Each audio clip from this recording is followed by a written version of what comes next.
اعوذ باللہ من الشیطان الرجیم بسم اللہ الرحمن الرحیم۔ ویورز السلام علیکم۔ ویورز میں ہوں آپ کا میزبان سید احمد سمیع اور آپ دیکھ رہے ہیں سید احمد سمیع یوٹیوب چینل راولپنڈی اسلام آباد سے۔ ویورز بڑے جیسے کہتے ہیں غمگین لہجے میں بتا رہا ہوں، اور آپ لوگوں کو شاید دوسرے ذرائع سے بھی معلوم ہو گیا کہ آج پریانکا کی جو جست خاکی تھا یا میت تھی، جو بھی کہہ لیں آپ اس کو، آج وہ سری لنکا روانہ کر دیا گیا۔ اس کے اندر بہت سے لوگ شریک تھے، نام لگانا یا نام بتانا ضروری نہیں ہے۔ تو میں نے تو پہلے ہی کہا تھا کہ بحیثیت مسلمان بھی ہم شرمندہ ہیں اس بات سے، کیونکہ رسول پاک صلی اللہ علیہ وسلم پہ تو ایک عورت جو تھی وہ ڈیلی گند پھینکا کرتی تھی، کوڑا پھینکا کرتی تھی۔ تو شکر ہے کہ وہ عورت آج کے دور میں نہیں ہے، نہیں تو عاشقان رسول جو ہوتے وہ اس کو بھی مار دیتے۔ لیکن رسول پاک صلی اللہ علیہ وسلم کی عظمت کا اندازہ اس سے لگائیں کہ جب وہ بیمار ہو گئی اور ایک دن کوڑا نہیں پھینکا تو آپ اس کے گھر تیمارداری کے لیے پہنچے اور اس کو پانی پلایا۔ تو بہرحال جتنا بھی اس موضوع کے اوپر بات کی جائے، اچھا مزے کی بات یہ ہے کہ جتنے بھی یہ عاشق رسول تھے، جب پولیس ان کو گرفتار کرنے کے لیے چھاپے مار رہی تو یہ سارے اب ڈر کے بھاگ رہے ہیں۔ کل میں نے کہا تھا کہ یا تو سارے غازی علم دین اب بنے نا اور سامنے آ کے کہیں کہ ہاں جی ہم نے کیا ہے، نہیں، اب یہ بھاگ رہے ہیں، چھپ رہے ہیں۔ بہرحال میری جج صاحبان سے گزارش ہے جو اس چیز کا فیصلہ سنائیں، دیر مت کریں اس کے اندر۔ دیر اس لیے نہیں کریں کہ جب انصاف کی فراہمی کے لیے جو بڑے بڑے لوگ ہیں ان کے تہخانوں میں جب عدالتیں پہنچ جاتی ہیں اتوار والے دن، تو یہ کوئی وہ بات نہیں ہے۔ جب افتخار چودھری کے اوپر کوئی بھی بات آنے لگتی تھی تو وہ رات کو 12 بجے بھی جا کے سپریم کورٹ کھول کے بیٹھ جاتا تھا۔ تو بات یہ ہے کہ اب یہ عدالتوں کو چاہیے کہ روزانہ کی بنیاد پہ ہیرنگ کریں اور فل ڈے اس کے اوپر ہیرنگ کریں، اور اقتصادہ کو چاہیے کہ ٹائٹ قسم کا جسے کہتے ہیں کہ جو ایکچوئل بات ہے اس کے اوپر کیس بنائیں اور ان کو کیفے کردار تک پہنچائیں۔ اور جج صاحبان سے میری گزارش ہے کہ جنت کا ٹکٹ انہوں نے لیا تھا اس کو مارنے کے لیے، اس کے بدلے میں جنت کا ٹکٹ ان کو ملنا تھا، تو جلد از جلد ان کو جنت کی طرف روانہ ہو جائیں۔ ایسا نہ ہو کہ رہا ہونے کے بعد باہر آ کے پھر دوبارہ کوئی غلط کام کریں، یہ دوزخ کی طرف چلے جائیں۔ تو فی الحال تو یہ جنتی ہیں، تو ان کو جنت کی طرف جتنی جلد ہو سکے ممکن ان کو روانہ کر دیا جائے۔ اب آتے ہیں ذرا سیاست کی جانب۔ سیاست یہ ہے کہ این اے 133 کا الیکشن جو تھا وہ نون لیگ نے جیت لیا، سیٹ بھی ان کی تھی، لاہور بھی ہے۔ تو لیکن ایک دھچکے کی بات یہ ہے کہ پاکستان پیپلز پارٹی نے جو جنرل الیکشن ہوا تھا اس میں 5,000 ووٹ لیے تھے، لیکن اس دفعہ وہ 34 یا 35,000 یا پتہ نہیں 32,000، بہرحال 30,000 سے زیادہ ووٹ لے گئے۔ اور نون لیگ جس نے 80,000 سے زیادہ ووٹ لیے تھے وہ 45 کے اوپر آ کے بریک لگ گئی۔ 16 یا 18% کے قریب میرا خیال ہے ٹرن آؤٹ تھا۔ سمیع ابراہیم نے اس کو رپورٹ کیا اور دوسرے ذرائع نے بھی رپورٹ کیا۔ تو بات یہ ہے کہ کہیں تو پتہ لگ رہا ہے کہ واقعی کچھ ہو رہا ہے۔ پی ٹی آئی کا تو کینڈیڈیٹ اس میں نہیں تھا، اس لیے پی ٹی آئی کا تو ہو گیا بائی کارڈ سمجھ لیں یا جو بھی ہے۔ اس کا مطلب ہے کہ نون لیگ کا ووٹ تقسیم ہوا،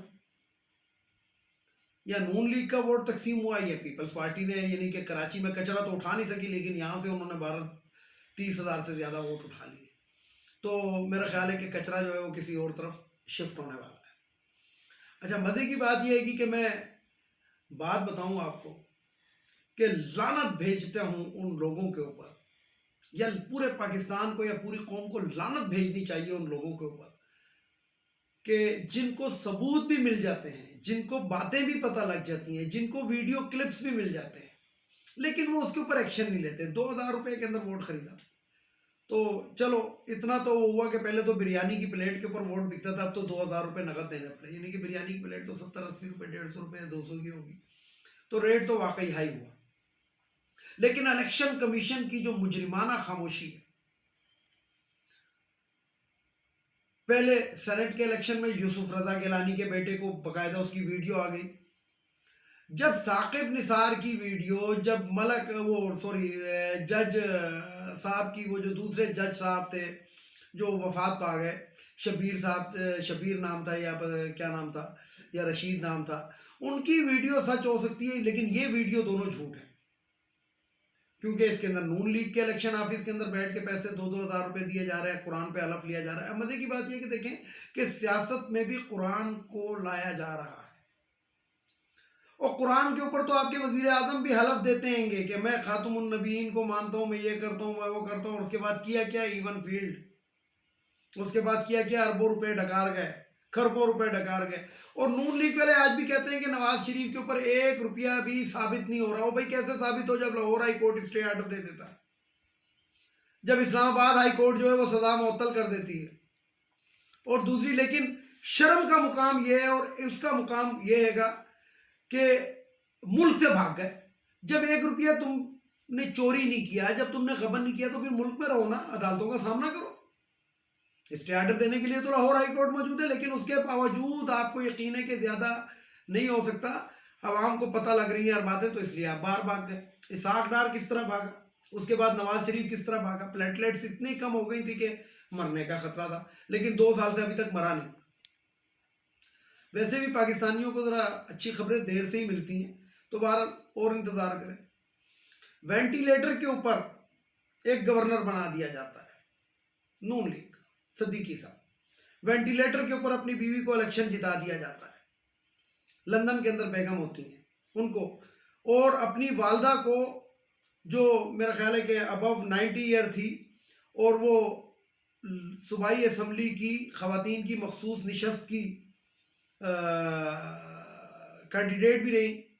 یعنی کہ مخصوص نشست کے اوپر خواتین کے اندر جو تھی یہ نواز شریف کی والدہ صاحبہ موجود رہیں 5 سال، سیشن ایک اٹینڈ نہیں کیا، لیکن تنخواہ پوری لیتی رہی، کیونکہ حلال ہے۔ ان لوگوں کے لیے وہ پیسہ جو عوام کے خون پسینے کا پیسہ وہ حلال ہے۔ تو میرے جو نون لیگ کے بھائی ہیں وہ کہتے ہیں کہ جناب ان کے اوپر 1 بھی روپیہ ثابت نہیں ہو رہا، تو ان کے لیے صرف یہی بہت ہے گا ان کو کہنے کے لیے، ان کے جواب کے لیے، کہ روپیہ ثابت نہیں ہو رہا لیکن پھر بھی بھگوڑے بنے ہوئے ہو بھائی، یا تو یا مرد بنو نا، خواجہ سعد رفیق نے کہا دیے کہ میں کہہ رہا ہوں مرد بنے، تو مرد بنو، ذرا آؤ میدان میں، ذرا بیٹھو، پتہ تو لگے۔ لیکن نہیں، اتنی تو آپ لوگوں میں صلاحیت ہی نہیں ہے۔ 2,000 میں ووٹ خرید کے آپ نے NO-33 کا الیکشن لے لیا، اور الیکشن کمیشن کو آپ نے ساتھ ملایا ہوا۔ الیکشن کمشنر جو ہے، الیکشن کمشنر، وہ بھی پاکستان کی سیاست کے اندر یا پاکستان کی ریاست کے اندر، سیاست اور ریاست دونوں کا ہے، ایک بلیک شیپ ہے، کالی بھیڑ۔ کیوں کہ جو کوئی کچھ بھی اس کا نظریہ ہے وہ جا کے ڈورے وہیں سے مل رہی۔ اب آتے ہیں ذرا پی ٹی ایم کی جانب، نون لیگ آج بھاگ لی، مولانا جو ہے وہ ٹلٹلی بجاتے ہوئے رہ گئے، گھنٹی پکڑی رہ گئی، مولانا کے ہاتھ میں گھنٹی رہ گئی، اور بس وہ رسی گھنٹی کی غائب ہو گئی، کیونکہ کسی کے گلے میں تو انہوں نے لٹکانی تھی، لیکن اگلے رسی چوری کر کے لے گئے اور گھنٹی مولانا کے ہاتھ میں رہ گئی۔ استعفوں سے انکار کر دیا نون لیگ نے، یا آنے والے وقت میں دیں گے، کسی وقت پہ دیں گے، کسی وقت کی تلاش میں دیں گے، لیکن فی الحال وہ کہتے ہیں کہ جی ہم استعفے نہیں دیں گے، یعنی کہ تنخواہ پہ نوکری جاری رکھنی ہے۔ اب مولانا بیچارے کو تکلیف کیا ہے؟ مولانا غریب کو یہ تکلیف ہے کہ پورے 3 سال سے زیادہ ہو گئے اپنی جیب سے کھا رہا ہے، کہاں 42 لاکھ روپے سالانہ کی لسی، کہاں وہ تر پراٹھے، وہ حلوے، وہ کیا کیا، اور کہاں جو ہے آپ یہ حال ہے گا کہ اب تو گاڑی کے اندر جو ڈیزل ہے وہ بھی اپنے پیسوں کا ڈالنا پڑ رہا ہے۔ تو مولانا کو تو یہ تکلیف ہے، اور مجھے تو یہ لگ رہا ہے جو ان کے جلسوں کی حالت دیکھی، آج ویسے عمران خان نے بھی ایک وہ جلسہ کیا، کوئی پروگرام کا افتتاح کیا، تو مجھے وہ بتانے کی ضرورت نہیں ہے، ایسے آپ کو دوسرے ذرائع سے بھی معلوم ہو جائیں گی، لیکن اس کے اندر صرف عوام کا جمع غفیر دیکھیں، جبکہ پشاور کے پی ڈی ایم کے جلسے کے اندر بھی آپ جمع غفیر دیکھ لیتے جس میں میڈیا کی تعداد زیادہ تھی۔ تو وہی جو میں نے کہاوت کہی تھی کہ پشتو کی ایک کہاوت ہے کہ جب گیدڑ کی موت آتی ہے تو شہر کی طرف بھاگ جاتا ہے، تو لگتا ہے کہ یہ شہر کی طرف بھاگے تھے اور ان کے ساتھ کیا ہو رہا ہے کچھ سمجھ سے باہر ہے۔ مریم صفدر صاحبہ جو ہیں وہ 15 دن کے لیے پھر دوبارہ غائب ہو گئی، اور مریم اورنگزیب نے آ کے باقاعدہ کہا کہ جی وہ 15 دن آرام کرنا چاہتی ہیں، بیٹے کا ولیمہ اٹینڈ کرنا چاہتی ہیں۔ کون سا ولیمہ ہے، کہاں کا ولیمہ ہے، دیکھ لیتے ہیں۔ لیکن مریم صفدر جو ہے اس کو سمجھ آ چکی ہے